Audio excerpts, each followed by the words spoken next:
મેં અહીંયા વોલમાર્ટમાંથી આ બટર લીધું છે અને આ બટર લઈએ તો માખણ વ્હાઈટ થાય છે, એટલા માટે મેં આ બટર યુઝ કર્યું છે. તમે જે બટર યુઝ કરો એ માખણ તો યમ યમ.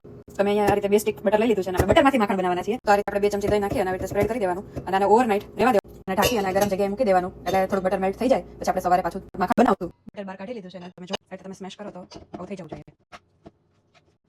આવું થઈ જાય પછી આમાં જો તમારે ઠંડુ વેધર હોય તો ગરમ પાણી નાખવાનું અને ગરમ વેધર હોય તો આઈસ નાખવાનું. એટલે અત્યારે મારે ઠંડુ વેધર છે તો હું આમાં ગરમ પાણી નાખીશ અને તમારી જોડે બ્લેન્ડર હોય તો તમારે બ્લેન્ડરથી કરવાનું. મારી જોડે બ્લેન્ડર નથી એટલે હું મિક્સરમાં કરીશ.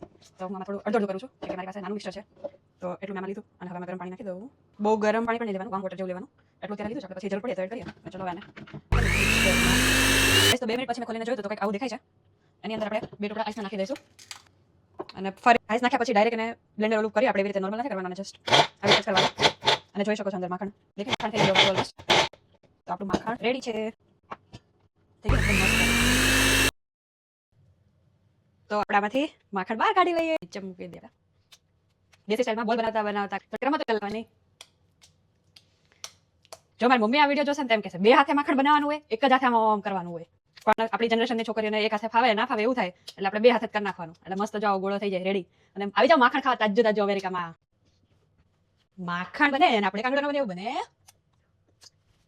તો ફાઇનલી આપણું અહીંયા માખણ રેડી થઈ ગયું છે અને તમે પણ મારી રેસીપીને જરૂર